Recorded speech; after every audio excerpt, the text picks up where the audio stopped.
জীবন সত্ত্ব হচ্ছে ওনার মালিকানা নাই। আমি যদি এমন একটা সম্পত্তি আপনাকে দেই, মনে করেন, বা আপনার রিলেটিভ কেউ দিল যে যতদিন তুমি বেঁচে থাকবা এটা তুমি ভোগ করবা, এটা হলো জীবন সত্ত্ব। হিন্দু আইনে কি হয়, নারীরা যখন উত্তরাধিকার সূত্রে সম্পত্তি পায়, তারা জীবন সত্ত্বে পায়। তিনি যতদিন বেঁচে থাকবে ওই উনি যে অংশটা পেয়েছেন শুধুমাত্র ভোগ দখল করতে পারবেন। উনি বিক্রি করতে পারবেন না, অন্য দান করতে পারবেন না, উইল করতে পারবেন না, বিনিময় রেহেন ইজা কিছুই করতে পারবেন না। শুধু ভোগ দখল করতে পারবেন। উনার যতদিন বেঁচে থাকবেন, উনি 100 বছর বেঁচে থাকুক, 100 বছর উনি ভোগ দখল করবেন। এইটা হলো জীবন সত্ত্ব যতদিন নিয়ে। এখন জীবন সত্ত্বে দান সৃষ্টি করা যায় কিনা এরকম একটা প্রশ্ন আছে। অ্যান্সার হলো, জীবন সত্ত্বে দান সৃষ্টি করতে গেলে এমন শর্ত দিতে হবে যে ওই সম্পত্তি যেন মূল মালিকের কাছে ফেরত না আসে। এক কথা বুঝে নেন। এমন জীবন সত্ত্বে মানে এরকম আপনি দিতে পারবেন না যে আপনি মনে করেন আরেকজন ব্যক্তিকে দান করলেন, দিয়ে বললেন যে এইটা তোমাকে আমি দিলাম, তুমি যতদিন বেঁচে থাকবা তুমি ভোগ দখল করবা, তোমার এই এই শর্তে দান করলাম, তুমি মারা গেলে আবার আমার কাছে ফেরত আসবে। এইভাবে হবে না। এটা মানে এই শর্তটা আইন সিদ্ধ না, আইন এটাকে সাপোর্ট করে না। বরং যদি এরকম দেন যে আমি এই সম্পত্তিটা তোমাকে দান করলাম, আমি জীবন সত্ত্বে, আমার জীবন সত্ত্বে আমি যতদিন বেঁচে থাকবো এটা আমারই থাকবে, আমি মারা গেলে তুমি মালিক হয়ে যাবা, ওটা জীবনে আর আমার কাছে ফেরত আসবে না। অর্থাৎ প্রথমেই বলেছি, এমন ভাবে জীবন সত্ত্বে দান করা যায় যে যাকে দিচ্ছেন সে তারপরে সম্পত্তি আবার ব্যাক করবে না। এটা হলো ইয়ে জীবন সত্ত্বের বিষয়। আচ্ছা, রাজু তো বলেছেন। কল্লোল হাসান, কি প্রশ্ন? স্যার স্যার, আমি বলিনি তো। হেবাবি লেওয়াজের ক্ষেত্রে স্যার, স্যার আমি পিতা যদি বলিনি। পুত্রকে সম্পত্তি দান করে, সেটি কি মানে দখল হস্তান্তর জরুরি কিনা? একটা ইয়ে দিয়ে রাজু চৌধুরী ওয়েস্টার্ন, আপনাকে আমি দিচ্ছি বলছি। আর প্রশ্নটা আরেকবার বলুন তো স্যার, হেবাবি লেওয়াজের মাধ্যমে পিতা যদি পুত্রকে কোনো সম্পত্তি দান করে, সেটা যদি হুম। 50% দখল দেয়, মানে এটা কি পরবর্তীতে 50% গ্রান্টেড হবে কি? না, ওইটা ওইটা হেবাবিল এজতে কিছু বিনিময় থাকে, সেই কন্ডিশন গুলো দেখতে হবে। সেই তুমি কোনো কন্ডিশন, এই সবাই ইয়ে রাখেন, সাইলেন্ট রাখেন, আমি বারবার সাইলেন্ট করতে গেলে তো মনোযোগ ওদিকে চলে যাবে। ওইটা ওই দলিল দেখে তারপরে বলতে হবে যে কি ধরনের হেবাবিল আওয়াজ, মানে ওই হেবাবিল আওয়াজের শর্ত হয়েছে কিনা। ঠিক আছে। আর যদি পরিপূর্ণভাবে দিয়ে দেয়, হেবাবিল আওয়াজ না হয়ে নর্মাল দান হয়ে যায়, তাহলে তো আর পুত্রের কাছে চলে যাচ্ছে। আর রাজু চৌধুরী 137 রোল, আপনার কি কি প্রশ্ন? জি স্যার, আমার হচ্ছে যে আমরা যে দানের সংজ্ঞা পড়ছি সেখানে হচ্ছে হুম কোনো বিনিময় বা কোনো প্রতিক্রিয়া ছাড়া, মানে কোনো স্বার্থ ছাড়া হুম আমরা হুম, দানটা করি। কিন্তু জি এখানে এই হেবাবিল এওয়াজ, এটা হুম। তো যে বিনিময়ের মানে প্রেক্ষিতে এখানে দানটা হচ্ছে। তো তাহলে এটা না, কিভাবে আমরা দান সাংঘর্ষিক হয়ে গেল, হিসেবে তাই ধরি? না? সাংঘর্ষিক মানে বিষয়টা সাংঘর্ষিক হয়ে গেল। হেবার হ্যাঁ, সাথে সাংঘর্ষিক কিনা? ভা- ভালো ভালো প্রশ্ন। আপনাকে আইন, আইন আপনাকে বলবে যে আপনি এই দিক দিয়ে এইখানে এইখানে যেতে পারবেন না। একদম হুম। স্পষ্ট আপনাকে একটা আইন বলে দেবে এখানে যেতে পারবেন না। আর একটা আইন বলবে এই এই শর্তে আপনি ওখানে পারবেন, আপনি যেতে পারবেন এই শর্ত পূরণ হলে। ঠিক আছে। আইনের ব্যতিক্রম অনেক কিছু আছে, আপনি ফারাইজ গুলো দেখেন কত ব্যতিক্রম আছে ওর মধ্যে। তো সুতরাং এটাও ও সাংঘর্ষিক না। এক এমনকি পবিত্র কোরআনেরও অনেক আয়াত আছে, মনে হয় ওটা আমরা ব্যাখ্যার ইসের কারণে যে একটার সাথে আরেকটা হয়ে যাচ্ছে, মনে হ্যাঁ, হচ্ছে হ্যাঁ। যে এটা দুটো মেলানো যাচ্ছে না, এরকম আছে না? আচ্ছা, সুতরাং মুসার দানটা ওইটা একটু মুসার দানটা একটু বলেন স্যার। মুসাদ্দান তো বলে, মুসাদ যে সম্পত্তি এখনো নির্দিষ্ট করে ভাগ করা হয় নাই, মানে যৌথ মালিকানা আছে, একাধিক ব্যক্তি মালিক আছে, কিন্তু কার অংশ কোনটা, কে কি পাবে, কোনো কিছু ভাগ করা হয় নাই, কিন্তু আপনি বললেন আমি আমার অংশ দান করব, এটা আপনি পারবেন, যদিও এখনো ভাগ করা হয়নি। যে সম্পত্তি এখনো অবিভক্ত সেই সম্পত্তি দান করলে সেটাকে মুসাদ্দান বলে। এমডি শরীফ, আপনার কি প্রশ্ন? বিষয়টা হচ্ছে স্যার যে আমার আমার আমার মনে করেন যে আমার পিতা যদি বৃদ্ধ বয়সে যে উনি ধর্মালয়ে যদি সমস্ত সম্পত্তি দান করে দেয়, তাহলে এটা কি স্যার এখানে আমরা সন্তান হিসাবে বা আমরা যে ওনার মেয়ে হিসাবে আমরা কি ওনার করতে পারবো, ফিরাইতে পারবো, এরকম ধরনের দান কোনো স্যার আছে? দান করলে, দান করলে আপনি আদালতে যেও দান করলে সুবিধা করতে পারবেন না। দান না, করলে সুবিধা করতে ধর্মালয়ে স্যার, পারবেন না। ধর্মালয়ে ধর্মালয়ে মানে উনি উনি মসজিদে দিয়ে দিবে, মসজিদে সম্পত্তি দিয়ে দিবে। হ্যাঁ হ্যাঁ, ওই যে যেখানেই দিক, দান তো শুধু ব্যক্তি না, ওখানেও দান ওই মানে সামাজিক কাজেও দিতে পারে, ধর্মীয় কাজেও দিতে পারে, কোনো ব্যক্তিকেও দিতে পারে, দান তো যে কোনো জায়গায় দিতে পারবেন। এই উন্মুক্ত। আপনি চাইলে আমেরিকার প্রেসিডেন্ট ডোনাল্ড ট্রাম্প, সে তো আমাদের কিছু না, তাকেও দিতে পারেন, কোনো সমস্যা নেই। মানে এমন ক্ষমতা দিছে দাতাকে দানের ক্ষেত্রে, এইখানে আপনি হুম। কোনো সুবিধা তেমন করতে পারবেন না। ঠিক আছে। জি স্যার, বুঝছি। Monirul okay sir, Islam, okay. Okay sir. মানে মনিরুল ইসলাম আপনি বলেন, আর আরেকজনেরটা নিব হলো নাসিমা আক্তার। আসসালামু আলাইকুম।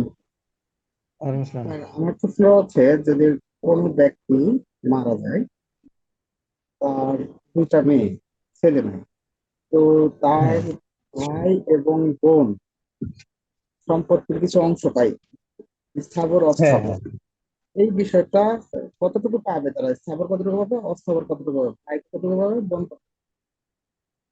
সব সম্পত্তি ভাগ করেই তারপরে বন্টন করতে হয়। এটা ফারায়েজের প্রশ্ন, ফারায়েজের এগুলো নিয়ে আলোচনা হবে। এখন এটা যে অ্যান্সার কোথাও যেহেতু প্রশ্ন করেছেন বলে দিই, ওনরা তখন রেসিডিউয়ারি, ইংলিশে বলে রেসিডিউয়ারি, বাংলায় বলে অবশিষ্ট ভোগী, ইংলিশে রেসিডিউয়ারি, আর আরবিতে বলে আসাবা।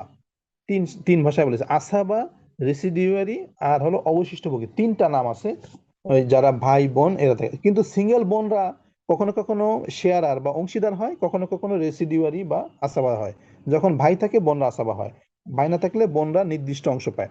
তো এটা ওই ইয়ে না থাকলে তখন যদি দুই মেয়ে থাকে, আর কে কে আত্মীয় আছে টোটাল সেটা দেখতে হবে। দুই মেয়ে পাবে 2/3, 3/2 ভাগ। আর যদি ওনার ওয়াইফ থাকে, ওয়াইফ পাবে 8/1 ভাগ, যেহেতু মেয়ে আছে 8/1 ভাগ। এই যে এইটা দেওয়ার পর যা বাকি, আর যদি ধরে নিই আর কোনো আত্মীয় নাই, তাহলে দুই মেয়েকে 2/3 এবং ওয়াইফকে 8/1 ভাগ। এটা দেওয়ার পর যা থাকবে সেটা ভাই এবং বোন 2:1 হারে ভাগ করে নিবে। নাসিমা আক্তার বলেন, আপনার প্রশ্ন শেষে আমরা একটু দেখি করতে পারি কিনা।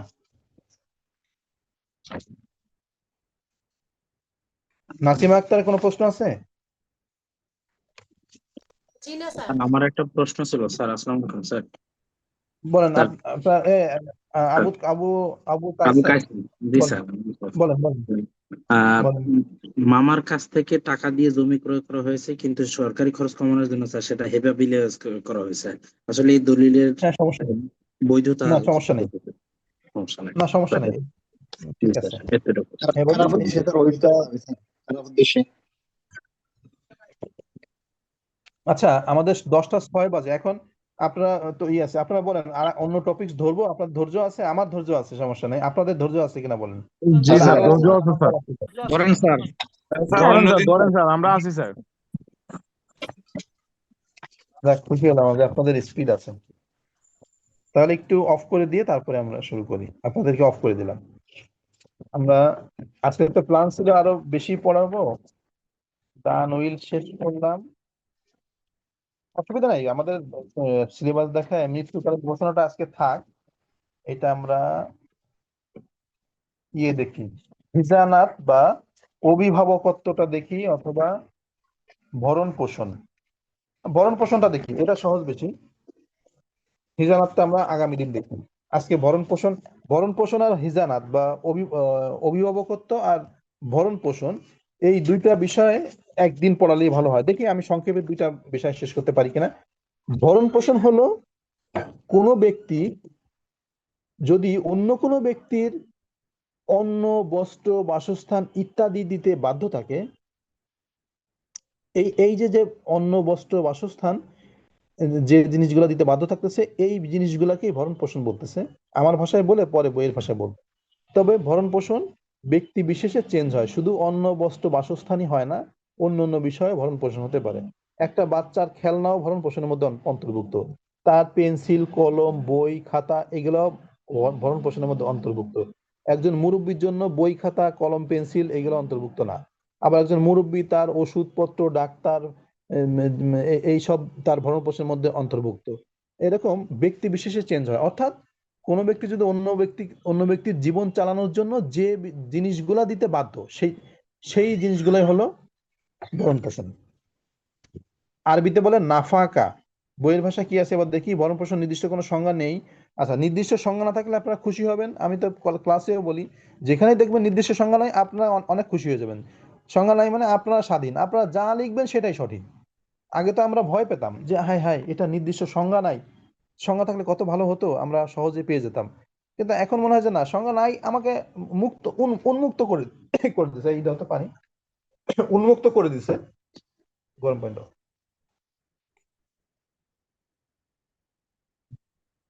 মানে আপনাকে বলে দিচ্ছে যে আপনি যা খুশি বলেন, ভরণ পোষণের সংজ্ঞা নয়, আপনি ভরণ পোষণ যা বলবেন সেটাই সঠিক, আপনি পড়ে যা বুঝেছেন সেটাই সঠিক। ব্যাস। তো এখানে কি বলছে যে উম মানুষ তার আপনজন বা পরিবার পরিজনের জন্য যা ব্যয় করতে আইনত বাধ্য তাকে ভরণ পোষণ বলে। যে সম্পত্তিগুলা ব্যয় করতে বাধ্য, অর্থাৎ ওই যে বললাম যে ব্যক্তি বিশেষ এটা চেঞ্জ হয়, অর্থাৎ তার জীবন পরিচালনার জন্য, জীবন ধারণের জন্য যে সম্পত্তিগুলা, যে জিনিসগুলা ব্যয় খরচ করতে বা দিতে বাধ্য থাকে, সেই জিনিসগুলাকেই ভরণ পোষণ বলে। আচ্ছা, ভরণ পোষণ কে কাকে দিবে? এখানে একটু কৌশল আছে, দেখেন ওইগুলো ভরণ পোষণে কৌশল শিখাই দিয়ে তাহলে সুবিধা হবে আপনাদের। দেখেন এখানে একটু খেয়াল করেন, মূলত বিষয় আছে তিনটা না চারটা, এটা দিয়ে 10টা বানাইছে, আরো বাড়বে। আমি দেখাই দিচ্ছি, এটা ক্লাসে দেখাইছি। প্রথমে দেখেন পিতা কর্তৃক পুত্রকে ভরণ পোষণ। পিতা, আমি যদি একটু লিখে লিখে দেখাই আরো বুঝতে সুবিধা হবে। ভরণ পোষণ কে কাকে দিবে?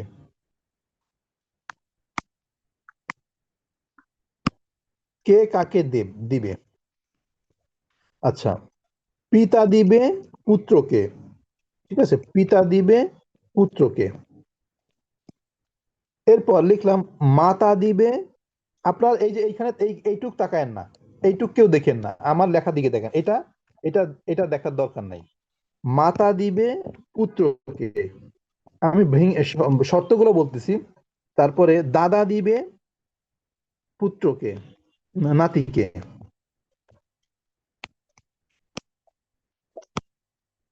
নাতিকে। এখন যদি আপনি এই তিনটাকে উল্টায় দেন, দেখেন 6টা হয়ে যাবে।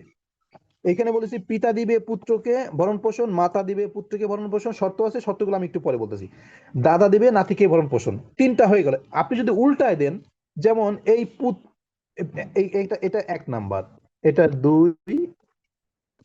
এটা 3, 4-এ যে আপনি এই একটাকে যদি উল্টায় 4 বানান, যে পুত্র দিবে পিতাকে, দেখেন ওই জাস্ট একটাকে উল্টায় দিছি, ঠিক আছে, 4 হয়ে গেছে। এইবার এই দুইটাকে উল্টান, দুইটাকে উল্টায় 5, দেখেন 5 নম্বর হয়ে যাচ্ছে। যে পুত্র দিবে মাতাকে, পুত্র দিবে মাতাকে। এই 3 নম্বর উল্টান, 6 নম্বর পেয়ে যাচ্ছি, যে নাতি দিবে দাদাকে। তাহলে দেখেন 3টা দিয়ে আমরা 6টা পেয়ে গেছি। এরপরে আবার আবার বানান, যে এটা মুছে দিয়ে আবার অন্য আবার আবার তৈরি করি। কি সহজ, দেখেন পিতা দিবে কন্যাকে, পিতা দিবে কন্যাকে, মাতা দিবে কন্যাকে, কন্যাকে, দাদা দিবে নাতনিকে। দেখছেন? আবার এই 3টাকে উল্টান, এটা ধরেন আগে 6টা হয়েছে, এটা 7, এটা 8, এটা 9। এবার এই 7কে উল্টায় 10 করেন, ওই যে কন্যা দিবে পিতাকে। এটা 11 করেন, এই কন্যা দিবে মাতাকে। আর 9 নম্বর 12 করেন, নাতনি দিবে দাদাকে। দেখছেন কতগুলা হয়ে গেছে? এরপরে স্বামী দিবে স্ত্রীকে, কিন্তু একটা বিষয় নাই, স্ত্রী স্বামীকে দিবে এটা আইনে নাই। স্বামী স্ত্রীকে ভরণ পোষণ দিবে এটা আইনে আছে, কিন্তু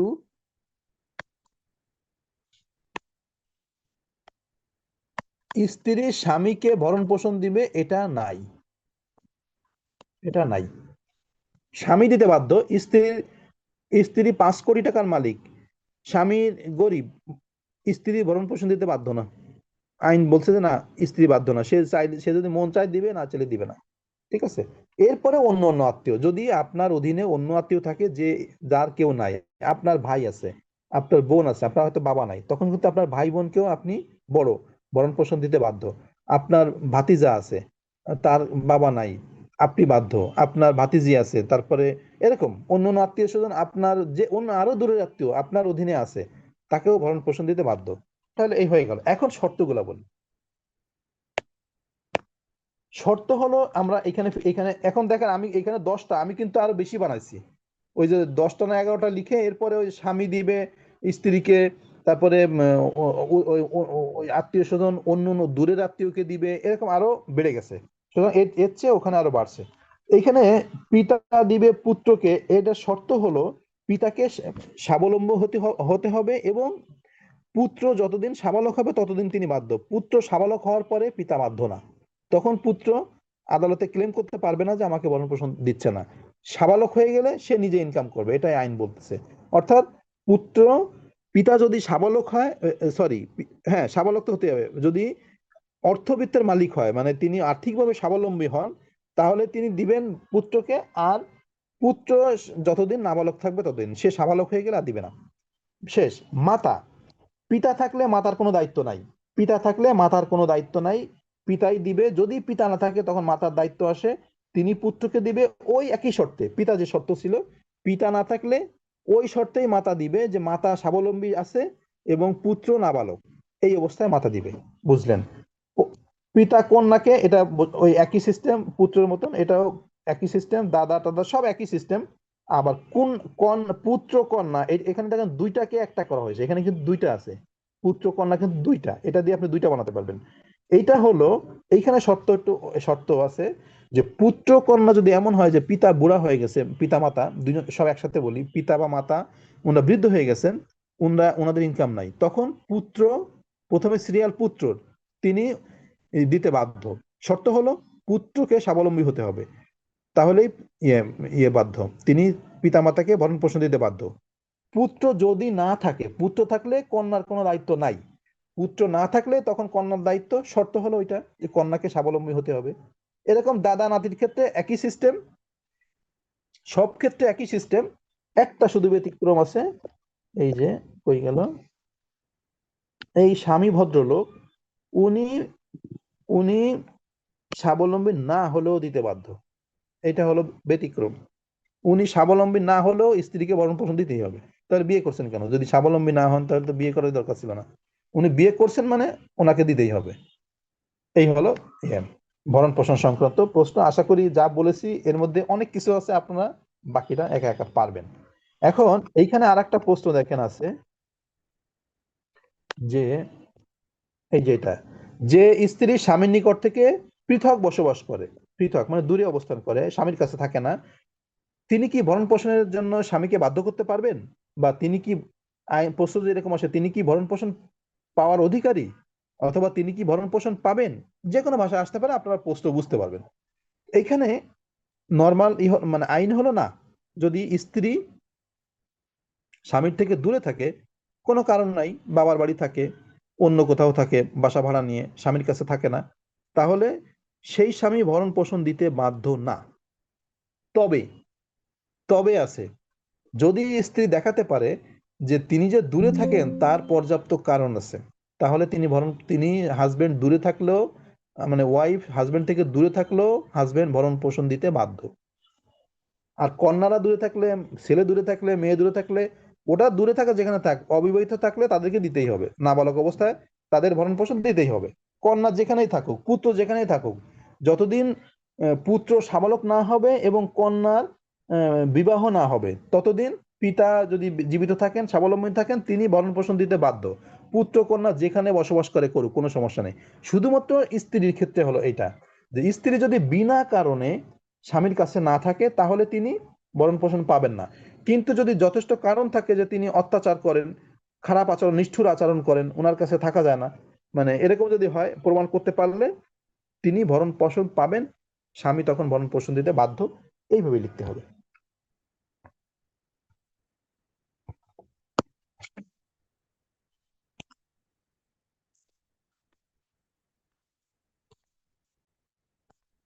এ হলো ভরণ পোষণ। আর পাশাপাশি আর একটা কথা বলে যাই, আজকে একটু বেশি সময় নিচ্ছে, আমাদের তো একটু দেরি হয়েছে। অবাধ্য স্ত্রী ভরণ পোষণ বলে ফেলেছি। ইদ্যত অতিক্রান্ত হওয়ার পর ভরণ পোষণ, এটা প্রশ্ন প্রশ্ন এখানে আছে, এখানে কেন লিখিনি, ইদ্যতটা একটু বলতে হবে।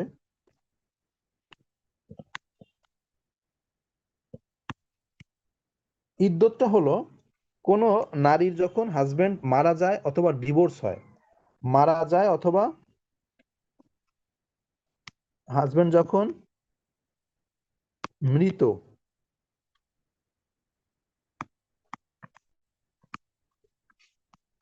স্ত্রী বা নারীর ইদ্যত, এখানে ধরি স্বামী, স্বামী মৃত অথবা ডিভোর্স, ডিভোর্স হয়ে গেছে, এরকম যদি অবস্থা হয় যে কোনো নারীর হাজবেন্ড মারা গেছে অথবা ডিভোর্স হয়ে গেছে, তাহলে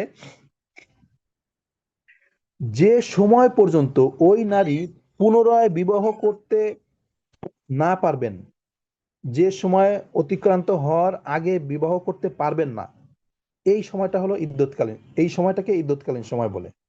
এটা হলো একভাবে যে ওই নারী পুনরায় বিবাহ করতে গেলে তাকে তো একটা নির্দিষ্ট সময় পর্যন্ত ওয়েট করতে হবে। পুরুষের ক্ষেত্রে এরকম নাই, পুরুষ যে কোনো সময় বিবাহ করতে পারে, যেদিন স্ত্রী মারা গেছে বা ডিভোর্স হয়েছে সেই দিনও বিয়ে করতে পারে, তার পরের দিনও করতে পারে, কোনো সমস্যা নেই। কিন্তু নারীর ক্ষেত্রে ইদ্যৎকালীন টাইমটা পার করতে হয়। কারণ কি, ওই নারীর তো পেটে সন্তান থাকতে পারে, তা সন্তান অবস্থা যদি আরেকটা বিয়ে হয় তাহলে ওই সন্তান কার হবে? যে পেটে হয়তো উনি জানেন না, উনি হয়তো বুঝতে পারেননি যে পেটে বাচ্চা আসছে, বিয়ে হয়ে গেল, যদি ইদ্যৎকালীন পিরিয়ড না থাকে তাহলে তো ঝামেলা। এই ডিভোর্স হয়ে গেলে হলো 90 দিন পরে, 90 দিন পর্যন্ত ওয়েট করতে হয়। আর স্বামী মারা গেলে 120 দিন। তারপরে এটা দেখতে হবে, আমার যতটুকু মনে পড়ছে আমি সেটাই বললাম। স্বামী মারা গেলে 100, কোথায় গেল, 20। আর এরকম লেজ হয়ে যায় কেন? ডিভোর্স হলে 90 দিন পরেই উনি অন্য কোথাও বিয়ে করতে পারবেন। উনি 90 দিনেই ওইটা মানে আইন বলছে যে উনি এরপরে বিবাহ করতে পারবেন। এই এই যে মানে ইদ্যৎকালীন পিরিয়ডটা, এটাকে এই যে 120 দিন বা 90 দিন, এটা হলো ইদ্যৎকালীন পিরিয়ড। স্বামী মারা গেলে 90 দিন, আর ই হলে সরি 120 দিন, ডিভোর্স হলে 90 দিন। এটা এই যে এটা সম্ভবত এটা ইসলামিক ফাউন্ডেশন মনে হয় ইয়ে করছে, এটা চেঞ্জ করছে, এটা দেখতে হবে। এটা বিস্তারিত ব্যাখ্যা আছে, করা যাবে না, সময় হবে না। 3 ঋতুকাল, এই টাইমটাকে ধরছে 3 ঋতুকাল। ঋতুকাল হলো একজন নারী প্রতি মাসে যে অসুস্থ হন, ওই অসুস্থতাটা 3টা পার হলেই সে বিয়ে করতে পারবে, এটা বলছে। তো 3টা, এটা এখানে ইসলামের সাথে এটা সাংঘর্ষিক। 3টা তার 60-65 দিনের মধ্যে 3টা ঋতুকাল হয়ে যেতে পারে। যেমন আজকে ডিভোর্স হয়েছে, কালকে তার সে অসুস্থ হলো, তাহলে ডিভোর্সের একদিন পরেই অসুস্থ হলো, 30 দিন পরে দ্বিতীয়বার অসুস্থ হলো, 2বার হয়ে গেল। 60 দিন পরে তৃতীয়বার অসুস্থ হয়ে গেল, তাহলে 60 দিনের মধ্যেই কিন্তু 3 ঋতুকাল হয়ে যেতে পারে। এই জন্য কিন্তু 90 দিন না হলে এটা হয় না। তাই ইসলামিক ফাউন্ডেশন যেটা করছে এটা ই হয় নাই, এটা বুঝেছেন? এই হলো তাহলে এই। এখন আমাদের প্রশ্ন হলো, এতক্ষণ যেটা বোঝানোর চেষ্টা করেছি, প্রশ্ন হলো এই সময়ে এই সময়ের পরে, ইদ্যৎকালীন সময়ের পরে কি কোনো ভরণ পোষণ দাবি করতে পারবে? ইদ্যতের পরে ভরণ পোষণ দাবি করতে পারবে কিনা, এটা হলো প্রশ্ন। না, ইদ্যতের পরে ভরণ পোষণ দাবি করতে পারবে না। ইদ্যত যতদিন আছে ততদিন উনি ভরণ পোষণ দাবি করতে পারবেন। যদি বিষয়টা এমন হয় যে হাজবেন্ড ডিভোর্স দিছে, ডিভোর্স দিয়ে উনি গোপন রাখছে, যতদিন উনি প্রকাশ না করবেন ততদিন ভরণ পোষণ দিতে বাধ্য। যতদিন উনি ওই যে গোপন যে রাখছিলেন, যতদিন প্রকাশ না করবেন ততদিন উনি ভরণ পোষণ দিতে বাধ্য। যদি 10 বছরও গোপন রাখেন ডিভোর্স দেওয়ার পরে, তা ওই 10 বছরই উনি ভরণ পোষণ দিতে, যেদিন জানবেন তারপর থেকে ওই যে ওই হিসাবটা শুরু হবে। আর যতদিন গোপন রাখছেন ততদিনের উনি ভরণ পোষণ পাবেন। আর এর পরে নর্মাল নিয়মে ইদ্যতের পরে ভরণ পোষণ পাবেন না। তবে ইয়ে পাবেন, যদি নাবালক সন্তান স্ত্রীর কাছে থাকে তাহলে নাবালক সন্তানের ভরণ পোষণ তো ওই পিতা দিবেই বাধ্য। আর তার সাথে নাবালক সন্তানকে যে মাতা দেখাশোনা করতেছে, মাতা তো অভিভাবক না, উনি হলেন তত্ত্বাবধায়ক, সেই সূত্রে উনি একটা পারিশ্রমিকও পাবেন। এই হলো ইসের বিধান। এখন আমাদের আর যেটা ইচ্ছা ছিল অভিভাবক নিয়ে, আমার মনে হয় আজকে এতটুকুই থাক। আমরা অভিভাবক এটা ইজি, তারপর এইটুকুই থাক। এখন আপনাদের প্রশ্ন নিব। This আচ্ছা, এখন meeting is আমাদের being ক্লাস শেষ, recorded. আমাদের ক্লাস শেষ। যার যার প্রশ্ন আছে তারা তারা থাকেন, প্রশ্ন করেন, যাদের প্রশ্ন নেই তারা লিভ নিতে পারেন। স্যার হ্যান্ড আমার রাইজ একটা করলে আমার প্রশ্ন, আমি তপন। সেটা হলো বলেন। ইদ্যৎকালীন সময়ে যে যদি উনি মারা যান স্বামী, হুম। তাহলে ওনার ভরণ পোষণ কে দেবে? না, মারা গেলে তো তার তার তো আর ইয়ে থাকবে না। মারা গেলে উনি মারা স্ত্রী গেলে তার তখন এক ইদ্যুৎকালীন তো টাকা স্যার 120 দিন বললেন, তখন তার হ্যাঁ ভরণ পোষণ বুঝতে কে পেরেছি। দিবে? হ্যাঁ, মারা গেলে বা ভরণ পোষণ বা দেনমোহর এগুলো যদি বাকি থাকে, উনি উনি ওইটা তো ওই আর দেনমোহরটাকে উনি আদায় করতে পারবেন সম্পত্তিতে, ওই ওই ওই হাজবেন্ডের মানে ওনার ওই যে সম্পত্তি থেকে আদায় করতে পারবেন। হাজবেন্ডের সম্পত্তি থেকে না, আপনার প্রশ্ন বুঝেছি, আর প্রশ্ন করতে হবে না, প্রশ্ন বুঝেছি। কিন্তু এই যে ভরণ পোষণ যদি মারা যায়, তো ওয়ারিশটা তো ওই ওই ওই ভরণ পোষণের জন্য তো ওয়ারিশটা দায় নিবে না।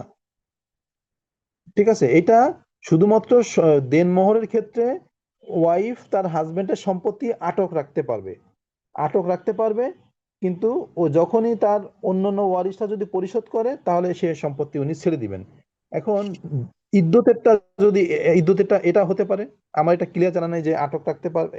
দেনমোহরটা মানে মনে আছে, ওইটা বললাম যে সম্পত্তি আটক রাখবে, তারপরে উনি আদায় করবে, ওই সম্পত্তি থেকে আদায় করে নেবে, আর আদায় হয়ে গেলে ছেড়ে দিবে সম্পত্তি। এর ইদ্যতের ক্ষেত্রে এই নিয়ম হতে পারে, এই দেনমোহরের যে স্যার নিয়ম আমার সেটাই। একটা প্রশ্ন। স্যার আমার একটা কোশ্চেন ছিল বলেন স্যার। আমার স্যার একটা প্রশ্ন আছে যে বলেন। একজন হাজবেন্ড ওয়াইফের মনে করেন ওয়াইফ হাজবেন্ডের সকল ওয়াইফের তো সকল দায়িত্ব তার হাজবেন্ডের পালন করার, কিন্তু ওয়াইফ হুম। যদি দূরে থাকে তো এটা কেন পালন করা হবে না স্যার? এই বিষয়টা আমাকে একটু ক্লিয়ার করবেন। না, ওয়াইফ যদি কোনো কারণ ছাড়া হাজবেন্ড থেকে মানে কারণ বলতে আইনগত কোনো কারণ ছাড়া হাজবেন্ড থেকে দূরে থাকে, তখন আইন বলছে জি। তোমার তো, আমি বলি, যদি আইনগত কোনো কারণ ছাড়া ওয়াইফ, শোনেন, দূরে থাকা বলতে এটাকে দূরে থাকা বোঝায় না যে হাজবেন্ড ঢাকায় চাকরি করে ওয়াইফ বাড়ি থাকে, এটাকে কিন্তু দূরে থাকা বোঝায় না। ঠিক আছে, দূরে থাকা বলতে, আপনি ভালো প্রশ্ন করেছেন, দূরে থাকা বলতে হাজবেন্ড থাকে আমেরিকায়, ওয়াইফ বাংলাদেশে বাড়িতে থাকে, বাসায় থাকে, এটাকে দূরে থাকা বলে না। দূরে থাকা তাকেই বলে যেখানে তাদের যোগাযোগই মানে তারা যোগাযোগই করে না, যোগাযোগই বিচ্ছিন্ন রাখে। ঠিক আছে, তাদের সাথে ফিজিক্যাল রিলেশন হয় না।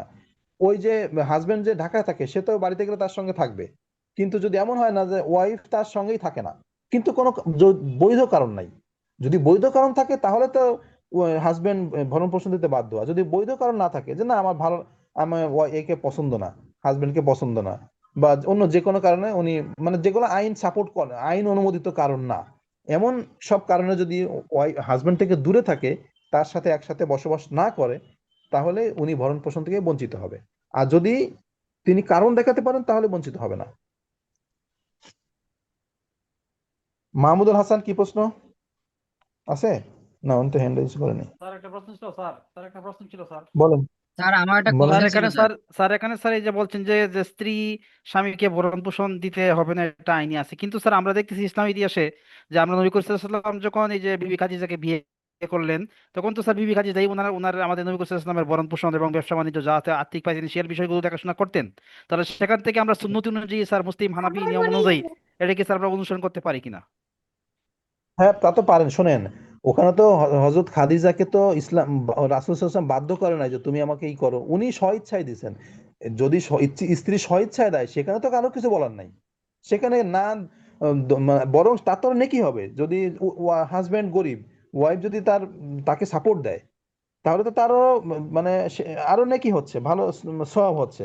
এখানে তো কোনো বাধা নেই, আপনি তো সুন্নাত আদায় করতেই পারেন, কিন্তু তাকে ইসলাম ধর্ম তাকে বাধ্য করতেছে না, বা সরকারি আইনও বাধ্য করে নাই কোনো নারীকে যে তোমার এটা দিতেই হবে। এটাই বলেছি, যেটা আইনি আছে সেটাই বলেছি। ঠিক আছে। জি স্যার, ওকে স্যার। আর আর কে কে মেহেদী হাসান, স্যার আমি একটা প্রশ্ন করতাম স্যার। ওয়েট ওয়েট, আমি হ্যান্ড রাইজ দেখে দেখে প্রশ্ন করি। আসসালামু আলাইকুম স্যার। স্যার ওয়ালাইকুম আমার আসসালাম, তুমি তো ক্লাসে ছিলে, প্রশ্নটা হচ্ছে, আমি হ্যান্ড আগেই তুলছিলাম ওই যখন আপনি দান বুঝাচ্ছিলেন, তো এখানকার একটা প্রশ্ন আছে আমার।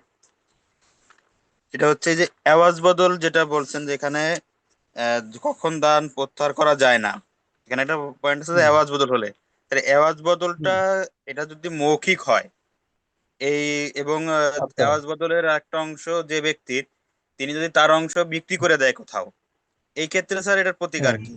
কারণ এটা যদি মানে মৌখিক, কোনো লিখিত নাই এই আওয়াজে। আচ্ছা, মৌখিক যদি হয়, মৌখিক হলে, বিশেষ করে স্থাবর সম্পত্তি, এখন মৌখিক মৌখিক হলে সেটা আদালত গ্রহণ করবে না। রেজিস্ট্রি না হলে স্থাবর সম্পত্তি, তুমি তুমি যে তো আদালতে কি নিয়ে যাবা? তুমি আরেকজনের সঙ্গে ইয়ে করছো, এওয়াজ বদল করছো, তোমাকে আদালতে গেলে স্থাবর সম্পত্তির ক্ষেত্রে অবশ্য বাধ্যতামূলক, রেজিস্ট্রি করা এখন বাধ্যতামূলক। ঠিক আছে, যেহেতু মুখে মুখে করছে উনি আর প্রতিকার পাবেন না। অস্থাবর সম্পত্তি হলে এবং সুনির্দিষ্ট প্রতিকার আইনের সম্ভবত 21 এসআর অ্যাক্টের 21A মেবি, ওখানে ওই যে আইন যুক্ত করছে যে অস্থাবর সম্পত্তি হলেও সেটাও রেজিস্ট্রি হতে হবে, এরকম কি যেন একটা আছে, আমার দেখতে হবে, আমার যতটুকু মনে পড়তেছে।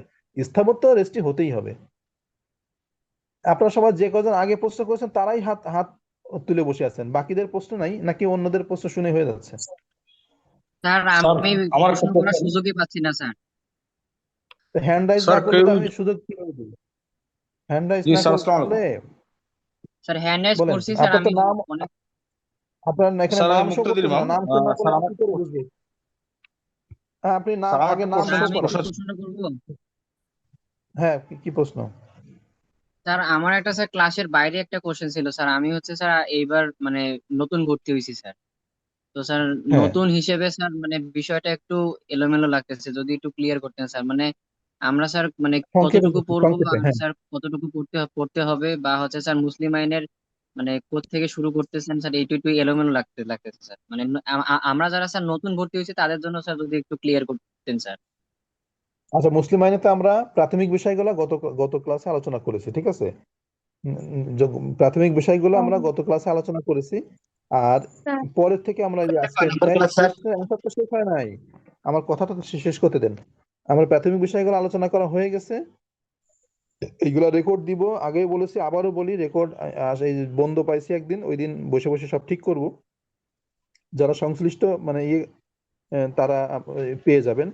আর হলো মাঝখান থেকে মনে হচ্ছে এই জন্য যে আজকে তো প্রথম ক্লাস, যারা আজকে নতুন তাদের জন্য তো মাঝখান থেকে মনে হবেই, কিন্তু যারা ওই যে অন্যরা তো বলতেছে না, যারা আগের ক্লাস করছে। আর ফাইনালি এগুলা এগুলা পড়তে হবে, আগামী ক্লাস থেকে তো ফুললি আমরা সাজেশন ভিত্তিকই পড়বো। আর ফাইনালি চূড়ান্ত সাজেশন তো দেওয়া হবে, তখন এগুলো সাজানো হয়ে যাবে। এখন যা ক্লাস করাচ্ছি এইভাবে পড়তে থাকলেই হবে। স্যার আরেকটা বিষয় হচ্ছে স্যার, আপনি বললেন স্যার যে প্যারামাউন্ট থেকে স্যার যে মানে বিষয়গুলো আছে ওগুলা থেকে আর একটু ডিটেল লিখতে হবে স্যার। তো স্যার আমরা কি হুম, মানে মূল বই থেকে পড়বো নাকি স্যার মানে আমাদের প্যারামাউন্ট গাইডটি ফলো করবো স্যার? শুনেন, মূল বই পড়লে তো ভালো, মূল বইতে অনেক কিছু থাকে। এখন মূল বই যদি নাও পড়েন, তা আপনাদের কি এতটুকু মেধা নাই? অবশ্যই আছে, যে আপনি একটা বিষয় দেখেন, আমি যে কথাগুলো বলছি এখানে যে শীট দিছি আপনাদের সামনে, বলেন কত কত অংশ মিলছে আমার কথার সাথে? আমি তো, ওইটা তো আমারই লেখা বই।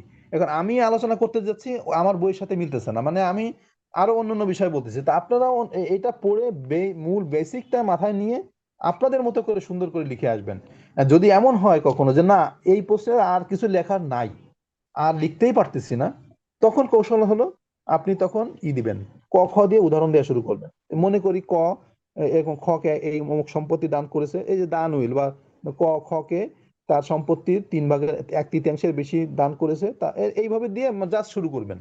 উদাহরণ দিয়ে ওই জিনিসগুলা যা প্রশ্ন লিখছেন, উদাহরণ দিয়ে ওইটাই আবার লিখবেন, তাহলে আপনার প্রশ্ন বড় হয়ে গেল। এরপরে মামলা, যদি এই সংক্রান্ত কোনো মামলা আপনার জানা থাকে, মামলা তো কিছু কিছু পড়বেন, তাহলে ওই মামলা লিখে দিবেন, দেখবেন প্রশ্ন কত বড় হয়ে গেছে। এগুলো হচ্ছে কৌশল, এগুলো আপনারা পারবেন। আর এমনিও যেগুলা নর্মালি বড় হয় সেগুলো তো নিজেরাই পারবেন। আশা করি আপনার প্রশ্ন ক্লিয়ার আনসার পেয়েছেন। স্যার আমার একটা আর প্রশ্ন কার প্রশ্ন ছিল। আছে? স্যার আমার প্রশ্ন হ্যাঁ, আছে। সংক্ষেপ। হ্যাঁ, হ্যাঁ। হ্যাঁ স্যার, বলছিলাম যেহেতু পরীক্ষার ডেট অলরেডি প্রকাশ হয়েই যাচ্ছে, আপনি তো ক্লাস করাচ্ছেন হুম, ঠিকই আছে, কিন্তু স্পেশালি আমার হুম। তো নিজেকে একটু চেষ্টা করতে হবে, যেটা আমি মনে করি। আমার আমার নিজের ক্ষেত্রে আমি বলতেছি। প্রশ্ন কি, প্রশ্ন কি? প্রশ্নটা স্যার এখানে এই টপিকস বিষয়ে প্রশ্ন না, যেহেতু ক্লাস শেষ হয়ে গেছে, জাস্ট আপনার কাছে একটা হ্যাঁ, ইনফরমেশন হ্যাঁ, নিব। যেটাই হোক, টপিকসের বাইরে হোক, সেই প্রশ্নটা কি? হ্যাঁ, প্রশ্নটা হচ্ছে এই রকম।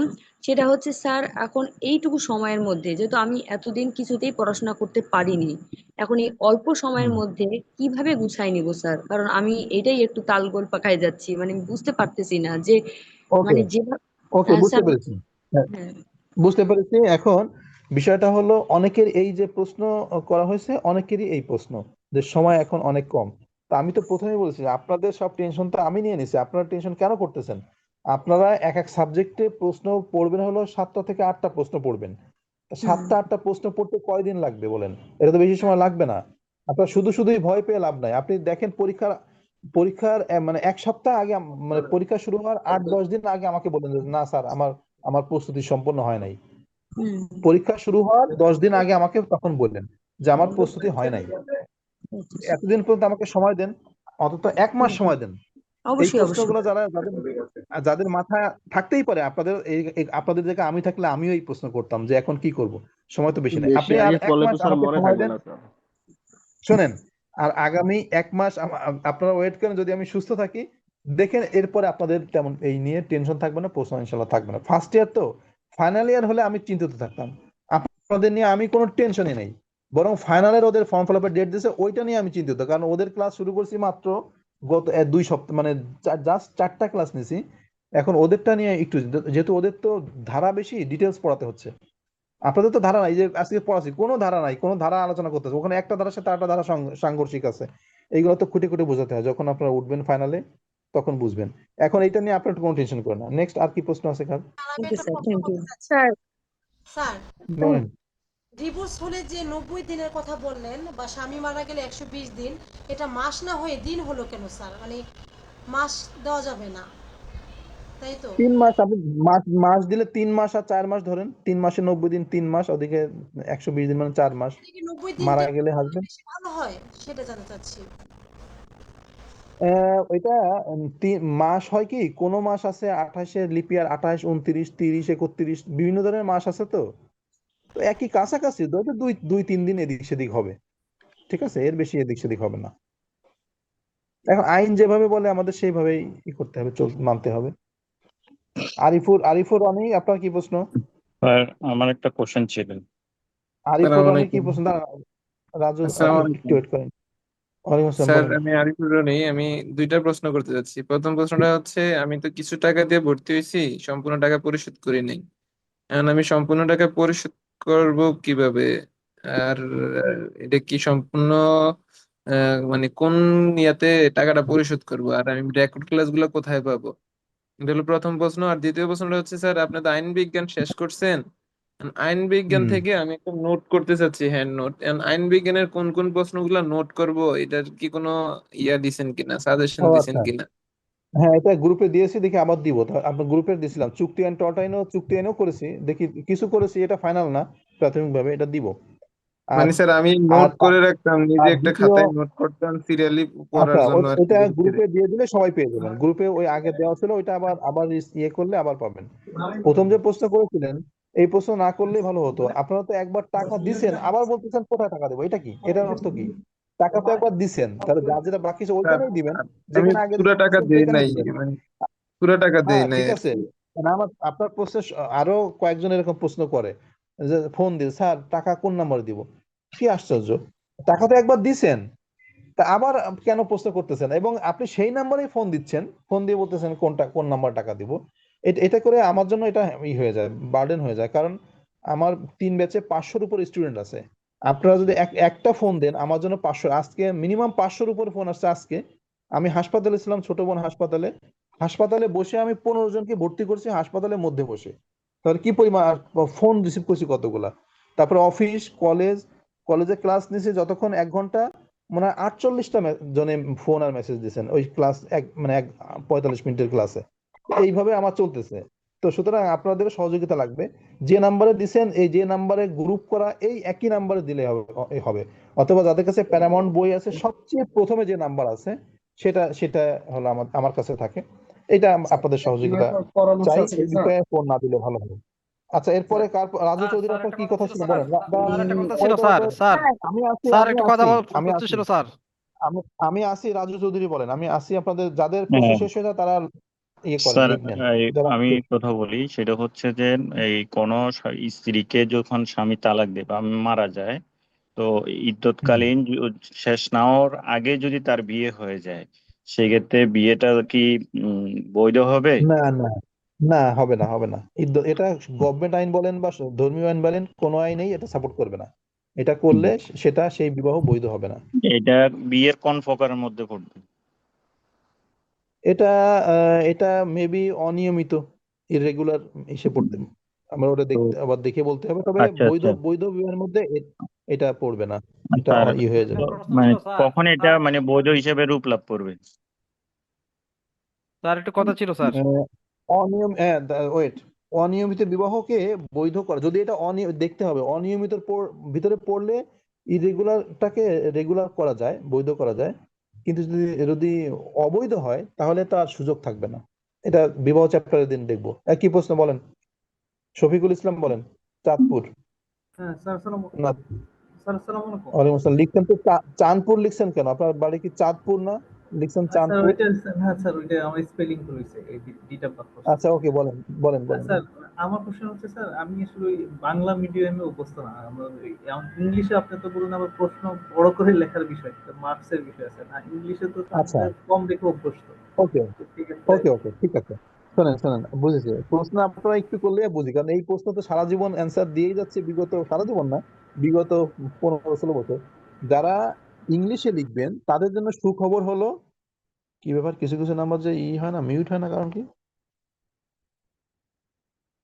মোস্তফা জামানের নাম্বার তো মিউটই হয় না, আপনি কি সিস্টেম করে রাখছেন? যারা ইংলিশে লিখবেন তাদের জন্য সুখবর হলো তাদের বেশি লেখার প্রয়োজন হয় না, কারণ ম্যাক্সিমাম আইন হলো ইংলিশে লেখা। তো আপনি যত ইংলিশে লিখবেন আপনি খুব, আর এমনি ইংলিশ এমন একটা ভাষা যে আপনি কম কথা বেশি বোঝাতে পারবেন। একই জিনিস আপনি ইংলিশে 1 পৃষ্ঠায় যা লিখবেন ওইটাকে যদি আপনি বাংলায় অনুবাদ করেন 3 পৃষ্ঠা হয়ে যাবে। তো সুতরাং আপনার জন্য, আপনার বলতে যারা ইংলিশে লিখবেন তাদের জন্য অনেক বেশি লেখা জরুরি না, যতটুকু সম্ভব আপনি বোঝা দিয়ে আসতে পারলেই হবে। তবে একদম যেন ছোট না হয়ে যায়, এটা খেয়াল রাখবেন। আর প্রতি বছর তো ইংলিশে কিছু কিছু খাতা আমাদের কাছে আসে, 300 খাতা পেলে এর মধ্যে কিছু ইংলিশ থাকে। তো স্বাভাবিকভাবে দেখা যায় তারা মূল কথাগুলো লিখে ফেলে, ইংলিশে অল্প লেখে কিন্তু মূল কথাগুলো তারা শব্দগুলো ওখানে ব্যবহার করে ফেলে, যার কারণে ভালো নাম্বার তারাই পায়। ঠিক আছে, আপনাদের জন্য এটা হলো সুখবর। দ্বিতীয় সুখবর হলো, যখন হাইকোর্টে আপনারা পরীক্ষা দিবেন, জজ কোর্টেও বাংলা দিতে পারবেন, ইংলিশেও পারবেন। হাইকোর্টে তো আর বাংলায় পরীক্ষা দিতে পারবেন না, ওখানে তো বাধ্যতামূলক ইংলিশ। এখন যদি আপনার লয়েরও তো একটা ইংলিশ আছে, ভাষা আছে, ইংলিশ একটা ইংলিশ আছে। এখন থেকে যদি প্র্যাকটিসটা হয়, এটা আপনি হাইকোর্টে যে বিশেষ সুবিধা পাবেন। এই হলো ইংলিশ যারা করেন। নেক্সট স্যার, স্যার, বলেন স্যার, হ্যালো। বলেন, শুনতেছি শুনছি, বলেন। স্যার আপনার উৎসাহ উদ্দীপনা যেটা দিচ্ছেন স্যার, এবং আপনার যে সাহস আমাদেরকে জুগিয়েছেন, এটা স্যার আমরা সাধুবাদ জানাই। কিন্তু বিষয়টা হচ্ছে স্যার, আমরা আমাদের মোল্লাদ্দুর মসজিদ পর্যন্ত আমরা তো স্যার এই বিষয়ে একেবারেই শিশু। আমরা তো স্যার মানে আপনারা বলতেছেন ভয় পায়েন না, ভয় পায়েন না, কারণ আমরা তো স্যার এই বিষয়ে মানে একবারে জিরো। এখন বিষয়টা হচ্ছে স্যার, আমরা যে সাবজেক্টগুলো আপনি পড়াইছেন স্যার, যে আইন বিজ্ঞান এবং এই যে চুক্তি আইন এবং অলরেডি হ্যাঁ, এই যে মুসলিম আইন যেটা শেষ করতেছেন স্যার, এই তিনটা আপাতত স্যার সাজেশন ক্রমে ক্রমে স্যার দিয়ে দিলে আমরা স্যার একটু আগাইতে থাকলাম, আমাদের জন্য একটা প্রেশারটা একটু কম লসবে ওকে স্যার। এটা আপনি কি মনে করেন ওকে, স্যার, আপনি জি জি, 25 এটা আপনাকে ধন্যবাদ স্যার। ঠিক এটা আছে, আমারও প্রশ্ন। ঠিক আছে। না, ঠিক আছে, আপনার আপনার আমি ইনশাল্লাহ আইন বিজ্ঞান তো একবার দিয়েছিলাম, ওইটা আবার গ্রুপে দিয়ে দিব। আর চুক্তি আইনও আমি করেছিলাম অলরেডি, সেটাও দিয়ে দিব। আর টর্ট আইন তো ছোট আইন, ওটা তো কোনো ব্যাপারই না। আমি দিয়ে দিই, আপনারা পড়তে থাকেন। দেখি, আমি চেষ্টা করবো কালকেই আপনাদের এইটা। আর মুসলিম আইন তো মাত্র 2টা ক্লাস হলো, আরো 2টা হোক ক্লাস, 4টা-5টা ক্লাস হলে মুসলিম আইন শেষ করতে পারবো, 5টা ক্লাস হলে হয়তো। তো এই 2টা, ওই আইন বিজ্ঞান আর চুক্তি আইন, টর্ট আইন, ওই 2টা আশা করি ইনশাল্লাহ কালকে দিয়ে দিব। সাজেশন, জি স্যার, সাজেশন, জি স্যার, ওকে স্যার, ওকে okay. Sir. Sir exam related তাই এখন বলতেছে আর কি, আপনি হয়তো বা এটার সাথে রিলেট করে অ্যান্সারটা দিয়ে দিতে পারবেন। সেটা হচ্ছে যে প্রিলিমিনারিতে পাস করাটা কতটুকু ইম্পর্টেন্ট বা ভালো মার্কস পাওয়াটা কতটুকু ইম্পর্টেন্ট।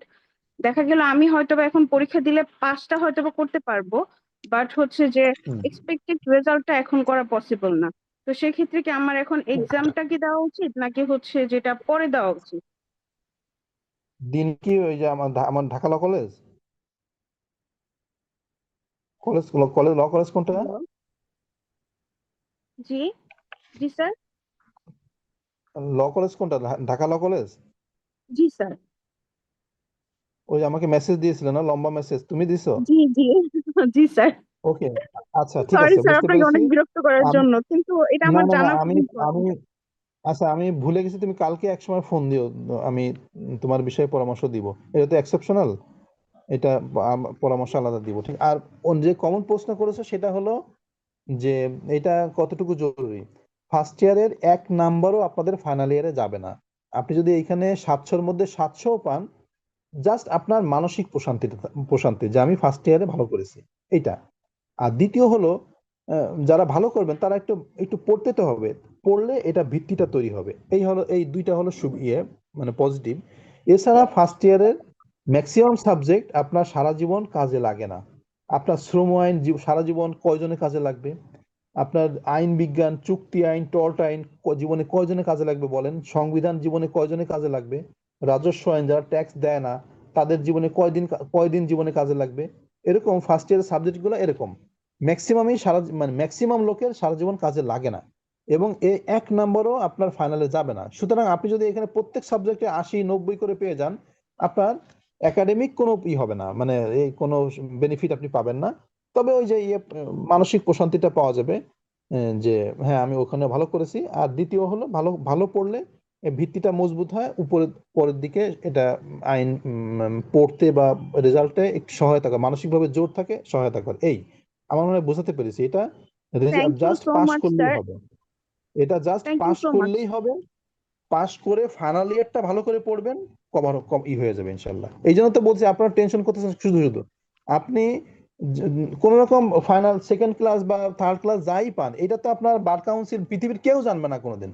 আপনি যে ফার্স্ট ইয়ারে কি পাইছেন, থার্ড ক্লাস পাইছেন নাকি 252 পে পাস করছেন নাকি 600 পে পাস করছেন, এটা জীবনে কেউ ওই পরীক্ষার পরে 3-4 দিন 7 দিন সবাই জানবে বা একটু আলোচনা হবে। এরপরে ওই বার কাউন্সিল কেউ জানবে না, কোনো বিচারপতিও জানবে না, কোনো ভাইভাতে কেউ জানবে না। জানবে সব ফাইনালে যা করেছেন ওইটা আপনার সব ফাইলে যাবে, এইটা কোথাও যাবে না। আর কিছু বলা দরকার আছে ক্লিয়ার করে? আসসালামু আলাইকুম, একটা কোশ্চেন ছিল স্যার। বলেন, তাড়াতাড়ি বলেন, ক্ষুধা লাগছে অনেক। স্যার, সামাজিক উন্নয়নের ক্ষেত্রে কেউ যদি জমি দান করে থাকেন, সে বা কোনো প্রতিষ্ঠানের নামে, যে পরবর্তীতে সে প্রতিষ্ঠান কার্যক্রম বন্ধ করে দিলে যে দাতা উনি যে দান করলেন, পরবর্তী অন্য কোথাও কোনো কার কাছে কি বিক্রি করতে পারবেন? মানে না, এখন এইটা নেচার দেখতে হবে। যে প্রতিষ্ঠানটা ওটা রেজিস্টার্ড প্রতিষ্ঠানে যদি দান করে থাকেন, রেজিস্টার্ড প্রতিষ্ঠান, তাহলে তো ওই প্রতিষ্ঠানের কোনো না কোনো বডি আছে, যে প্রতিষ্ঠান কার্যক্রম বন্ধ থাকুক কিন্তু প্রতিষ্ঠানের তো একটা অর্গান তো আছে, বডি তো আছে। সুতরাং ওইটা তো আর উনি ফেরত আনতে পারবেন না, দান কার্যকর হয়ে গেলে। আর প্রতিষ্ঠান যদি নাও চলে, মনে করেন কোনো রকম চলতেছে না, একদমই সবকিছু বন্ধ, কিন্তু দান তো কার্যকর হয়ে গেছে, উনি তো আর ওই সম্পত্তি ফেরত আনতে পারবেন না। আচ্ছা, উনি কি করে কিন্তু ফেরত আনবেন? এখন দান করা অবস্থায় উনি বিক্রি করেছেন আরেকজন মালিকের কাছে, তো সেক্ষেত্রে সেটা কি না বিক্রিটা কি না, খাজনা দান হয়ে গেলে তো আর বিক্রি করার সুযোগ নাই। আপনি যদি আপনাকে দিয়ে বলে, আপনি একটা স্কুলে বা একটা কোন সমাজ কল্যাণ প্রতিষ্ঠানে একটা সম্পত্তি দিছেন, দিয়ে যে যখনই আপনি লিখে দিলেন তখনই তো আপনি আর মালিক নাই, লিখে দেওয়ার পর তা আপনি কিভাবে বিক্রি করবেন? এই বিক্রিটা হলো কি করে? এটা তো বিক্রি হওয়ারই কথা না। এটা হতে পারে মুখে মুখে যে আমার সম্পত্তি একজনকে দিল, কিন্তু রেজিস্ট্রি তো হবে না। এটা রেজিস্ট্রি হবে কি করে? সেটা তো স্যার একই আমার একটা সম্পত্তি প্রশ্ন কি ছিল। একবার দান একবার সেল, এটা তো হয় না। আচ্ছা, শামসুদ্দিন বলেন। স্যার আমাদের যে সাজেশন গুলো দিবেন ওটা কি স্যার আপনার ফেরামাউন লতে যেভাবে প্রশ্নের পর উত্তর আছে, আমাদের কি প্রশ্নগুলো প্রশ্ন আকারে সাজেশন দিবেন না এইভাবে যে শীট দিয়ে না, দিয়েছেন ওই প্রশ্ন শীট আকারে। আকারে সাজেশন? না না প্রশ্ন না, আকারে। প্রশ্ন আকারে। জি হ্যাঁ স্যার, হ্যাঁ ধন্যবাদ স্যার। আমার একটা পার্সোনাল প্রশ্ন ছিল আর কি স্যার, এখানে তো অনেক কলেজের স্টুডেন্ট আছে এই জন্য বলা আর কি স্যার। পার্সোনাল প্রশ্ন করবেন দিনের বেলা, ফোন করে মেসেজ দিবেন, আপনাদের নাম্বার আমি চিনতে পারবো। ওই পার্সোনাল প্রশ্নগুলো না স্যার কাইন্ডলি মেসেজ। বুঝছি স্যার, এখানে একটু বলতেন আর কি যে রিলেটেড হয় বলেন, আজকে রিলেটেড হলে বলেন। স্যার না আজকে রিলেটেড না স্যার, কলেজ রিলেটেড আর কি স্যার। স্যার আমার একটা কি প্রশ্ন ছিল বলেন তো? রিলেটেড। দাঁড়ান স্যার দাঁড়ান, হ্যাঁ আমাদের বলেন, কলেজের কি করেন? স্যার আমাদের কলেজের বিষয়ে, আমি নোয়াখালী ল কলেজে পড়তেছি। আমাদের কলেজে স্যার খরচের বিষয়টা, স্যার আমাদের থেকে ভর্তি নিয়েছিল 15,500, এখন ফর্ম ফিল আপ করতেছে 15,500, আর বেতন 12,000, তারপর আরো দেখাচ্ছে 2,000 টাকা। এখন অন্য কলেজে খবর নিয়ে দেখলাম যে স্যার এত টাকা লাগে না। শুনেন, জি স্যার।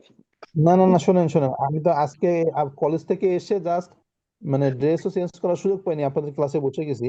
আজকেই কলেজ থেকে জানাইছে ন্যাশনাল আবারও আপনাদের ফর্ম ফিল আপের বাড়াইছে, এবং বাড়াইছে মানে কি 4,000 না কত টাকা বাড়াই দিচ্ছে, মানে যেটা আমরা কলেজ কর্তৃপক্ষ হয়ে গেছে। যারা অলরেডি ফর্ম ফিল আপ করে ফেলছে তাদেরকেও কালকে থেকে আবার ফোন দিবে যে উনরা 4,000 টাকা না কত টাকা বাড়াই ফেলছে। তা এটা না ফর্ম ফিল আপ, যেখানে আমাদের ঢাকা ল কলেজ নিতে হলো আমি গতকালও কলেজে জিজ্ঞাসা করছি যে ফর্ম ফিল আপ কত, যারা আমাকে তো অনেকে ফোন করে বা জিজ্ঞাসা করে, কলেজ থেকে গতকাল আমাকে বলছে যে ফর্ম ফিল আপ হলো 9,600 টাকা, আজকে বলতেছে 14,000 কত টাকা। এটা তো আমি আমার কলেজ থেকে বললাম, কলেজ থেকে তো আমার কাছে তো আর উল্টা পাল্টা বলবে না।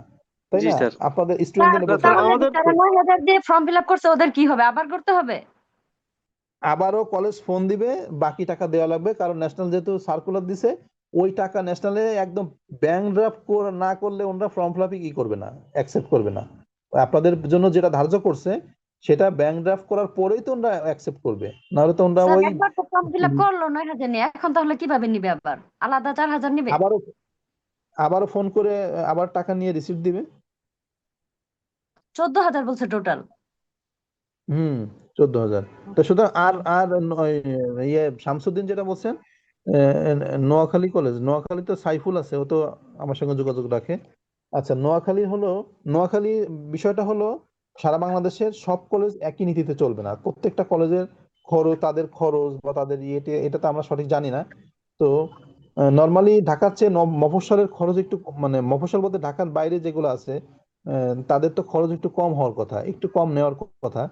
এখন কেন বেশি না, এটা ওনাদের নিশ্চয়ই কোনো ইয়ে আছে, কিন্তু আপনি এটা কোথাও অভিযোগ দিয়ে কোনো সুবিধা করতে পারবেন না। আচ্ছা, আর আর কার কি প্রশ্ন আছে? স্যার ওই যে খালেদা বলছিলেন আক্তার, উইলকারী স্যার এই ব্যক্তিকে সপ্তাহে কি আর হত্যা ক্লাস করলে হবে? স্যার উইল বাতিল হয়ে যায়, হ্যাঁ, এই শোনেন বিষয়টা স্যার এই একটু। যে আমি গ্রুপে বুধবার লিখে দিব, বাদে কি এই আর সপ্তাহে ক্লাস হবে স্যার? এই সপ্তাহে বুধবারে হবে, আগামী সপ্তাহ থেকে আগামী রবিবার থেকে আপনাদের শুরু হবে। আমি গ্রুপে, আপনারা একটু গ্রুপে খেয়াল রাখবেন, গ্রুপে জানাই দেবো আগামী রবিবার থেকে ফারাইজ শুরু করব। তারপরে তো ফারাইজ করবেন, ওটা তো আপনাদের জন্য ফ্রি, আর অন্য যারা ভর্তি হয়েছে তাদেরকেও অ্যাড করব।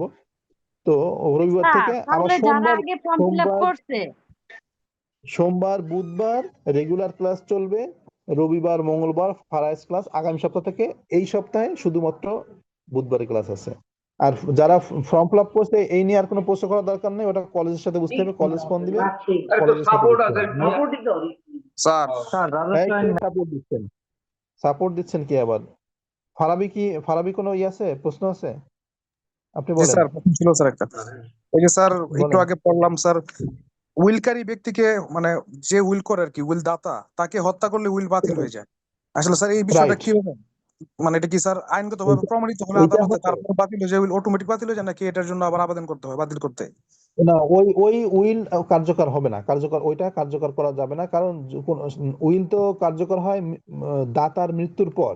এখন যিনি গ্রহীতা তিনি তো জানছেন যে আমার নামে উইল করছে, যদি জেনে যায়, অনেক ক্ষেত্রে জানেই না গ্রহীতা যে তার নামে উইল করছে, দাতা মারা গেলে জানে, অনেক ক্ষেত্রে জানতেও পারে। কি কথা বলে? এত কথা বলতেছে কেন? আচ্ছা, এখন দাতা উইল করার পরে গ্রহীতা জেনে গেছে তার নামে উইল করছে, এখন গ্রহীতা তো জানে যে দাতা মারা না গেলে আমি সম্পত্তি পাচ্ছি না, উনি আগেই মেরে ফেললো। এরকম যদি হয়, যদি কোনো ব্যক্তি কোনো ব্যক্তিকে হত্যা করে, সে তার সম্পত্তি থেকে বঞ্চিত হবে, সে ওই উইল কার্যকর হবে না, ওই ওই উইল অটোমেটিক বাতিল হয়ে যাবে, ওইটা আর কার্যকর হবে না। রোকসানা, কি প্রশ্ন? স্যার এক ব্যক্তির 5টা ছেলে সন্তান আছে, তা 4টে ছেলে সন্তানকে উনি সম্পত্তি আহ, দান করেছেন, আর একজনের তা খামার রেখেছেন, তা উনি কি কোনো মামলা করতে পারবে? না, দান করলে পারবেন না, আর যদি যদি দান বন্টন করছে করে? পারবেন না। বন্টনে যদি কোনো এলোমেলো হয়, শোনেন, যদি দান না করে বন্টনের ক্ষেত্রে কম বেশি করে তাহলে উনি মামলা করতে পারবেন।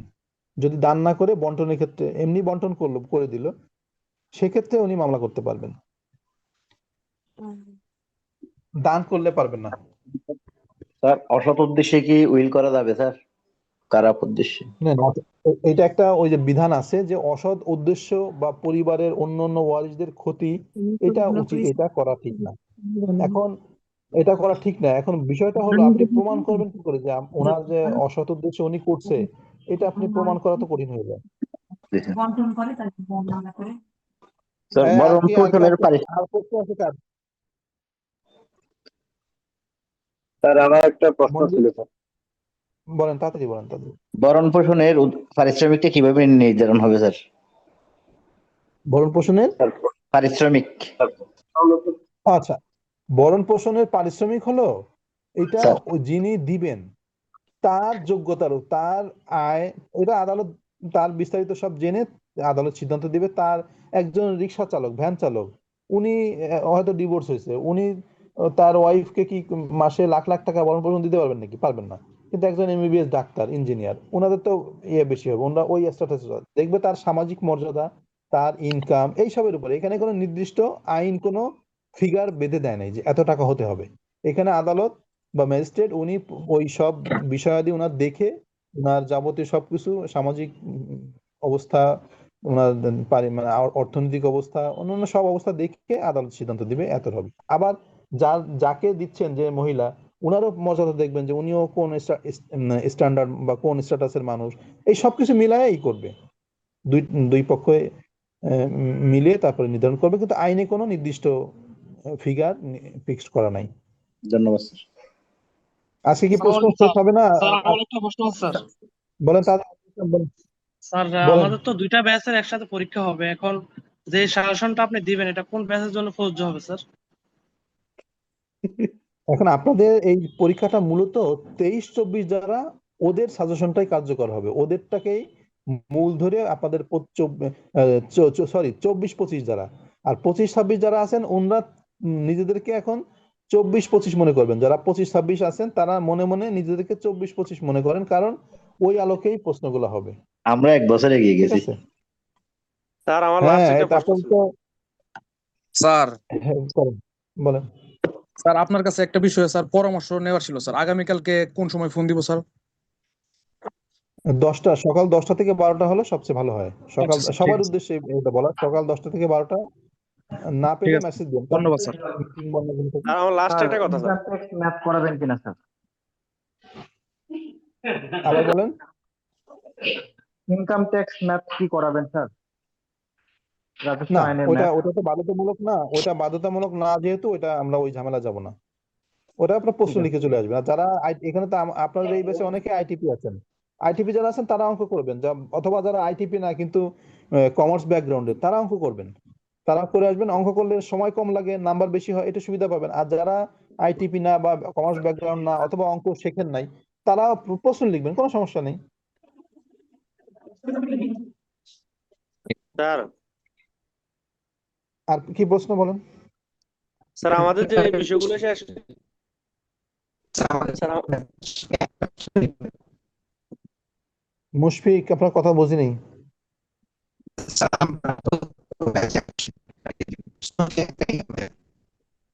আপনার নেটের সমস্যা, বোঝা যাচ্ছে না, আরেকজন বলেন।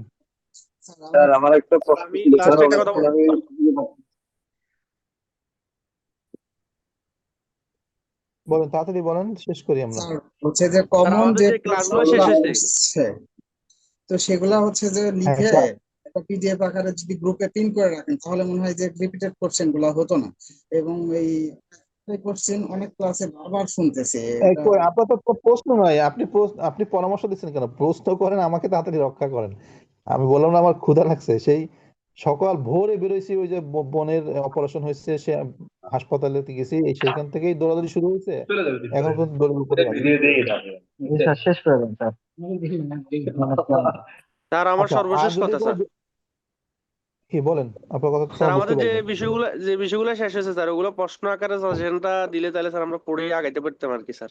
হ্যাঁ, এটা তো বলছি দিব, আবার এটা তো আপনি শোনেননি মনে হয়, একটু আগে বলছি যে এটা না আমি স্যার আমি এটা শুনি সকাল নাই স্যার। ইনশাল্লাহ কালকে ইনশাল্লাহ ও দেবো, ঠিক আছে, আগামীকাল থ্যাংক ইউ স্যার, ইনশাল্লাহ। Sorry sir. পরামর্শটা এই জন্যই বললাম যে জি, ক্লাসের ভেতরে, লাইভ ক্লাসের ভেতরে একই প্রশ্ন অনেকবার হচ্ছে, সেম জিনিস উত্তর হ্যাঁ, আপনাকে অনেকবার দিতে হচ্ছে। সেই জন্য এইটা বললাম যে কি সেম করবো জানেন, এই জন্য কোশ্চেনের সময় বেশি উত্তরগুলো যদি লাগতেছে। আপনি পিডিএফ আকারে হোয়াটসঅ্যাপ গ্রুপে পিন আপ করে রাখেন পিডিএফ এ, তাহলে ওইটা সাধারণ জিজ্ঞাসা ডাউনলোড করে পড়লে ওনারা 10টা প্রশ্নের উত্তর পেয়ে গেল, সেটা আপনাকে লাইভ ক্লাসে বললো না। আমরাও শোনেন, এখন শুনতেছি, বিষয়টা হলো, আমরাও বোর হইতেছি। আমি আমি তো এইখানে এইগুলা নিয়ে কাজ করি, মানে এমন এমন প্রশ্ন আপনারা করেন, আপনি মানে নির্দিষ্ট কাউকে বলছি না, যেটা আমার হাসি আসে, মাঝে মাঝে কষ্টও লাগে। মনে করেন আপনি লিখলেন, মেসেজ করলেন, স্যার আমার একটা বই লাগবে, আমি একটা নাম্বার দিয়ে দিলাম, এরপরে আবার মেসেজ করলাম, স্যার এই নাম্বার দিচ্ছেন কেন, এই নাম্বার কি করব? And এইটাও কি আপনাদের শেখা দিতে হবে যে এই নাম্বার কেন দিলাম, এই নাম্বার মানে কি করবেন, এটা আমাকে বলে দিতে হবে? নাম্বার দিচ্ছি, ওই নাম্বারে ফোন যোগাযোগ করবেন। আপনি বই চাচ্ছেন, আমি একটা নাম্বার দিয়ে দিচ্ছি, আবার দ্বিতীয় প্রশ্ন, তৃতীয় প্রশ্ন, এই নাম্বার কেন দিচ্ছেন, এই নাম্বার কি করব? এরকম করে মানে এমন মানে অনেক বিষয় আমাকে ফেস করতে হয়।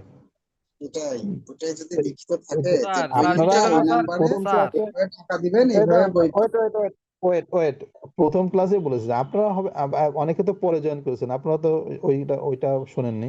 আপনারা আইনজীবী হবেন, আপনাদেরকে মানুষ অনুসরণ করবে, আপনারা সেই স্মার্টলি চলবেন, বয়স যেখানে যাই হোক, মানে স্মার্টলি চলতে হবে, আপনাদেরকে মানুষ অনুসরণ করবে, এটা হলো এক কথা।